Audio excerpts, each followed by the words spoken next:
تمہاری بھانجیاں حرام ہیں. اللہ نے تفصیل بتائی ہے. یہ کون؟ جو حقیقی ہے. آگے اللہ تعالیٰ کہہ رہا ہے وَأُمَّهَاتُكُمُ اللَّاتِي أَرْضَعْنَكُمْ وَأَخْوَاتُكُمْ مِنَ الرَّضَاعَةِ، یعنی وہ مائیں جنہوں نے تمہیں دودھ پلایا ہے اور وہ بہنیں جو تمہاری دودھ شریک ہے. آگے قرآن نے تفصیل نہیں بیان کی کہ دودھ شریک بیٹی سے نکاح حرام ہے یا حلال ہے. دودھ شریک بیٹی سے نکاح حرام ہے یا حلال ہے. دودھ شریک بھائی کی بیٹی سے نکاح حرام ہے یا حلال ہے. دودھ شریک بہن کی بیٹی سے نکاح حرام ہے یا حلال ہے.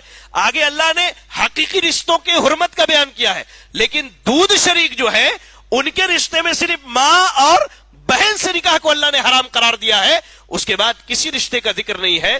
تو اگر ہم حدیثوں کا انکار کر دے اور سنت کو چھوڑ دے تو ان سب سے نکاح حلال اور جائز سمجھنا ہوگا. اور قرآن مجید میں کہیں بھی یہ ذکر نہیں ہے کہ بھانجی اور خالہ کو ایک ساتھ نکاح میں رکھ سکتے یا نہیں رکھ سکتے. اور ایسے ہی بھتیجی اور پھوپھی کو ایک ساتھ نکاح میں رکھ سکتے یا نہیں. یہ حدیث نے بتلایا ہے کہ ایک نکاح میں بھانجی اور خالہ کو ایک مرد نہیں رکھ سکتا، ایسے بھتیجی اور پھوپھی کو نہیں رکھ سکتا. سوال یہ ہے کہ قرآن میں اگر یہ نہیں ہے تو آپ کی کیا رائے ہے اس کے بارے میں؟ کیا رائے ہے ان رشتوں کے نکاح کے بارے میں؟ آپ کی کیا رائے ہے؟ اور آگے آئیے، قرآن مجید نے کہا، جیسا کہ میں نے پہلے بھی ذکر کیا، حرمت علیکم المیتۃ والدم ولحم الخنزیر، سورہ مائدہ کی آیت نمبر 3 میں اللہ نے کہا تمہارے اوپر مردار حرام ہے.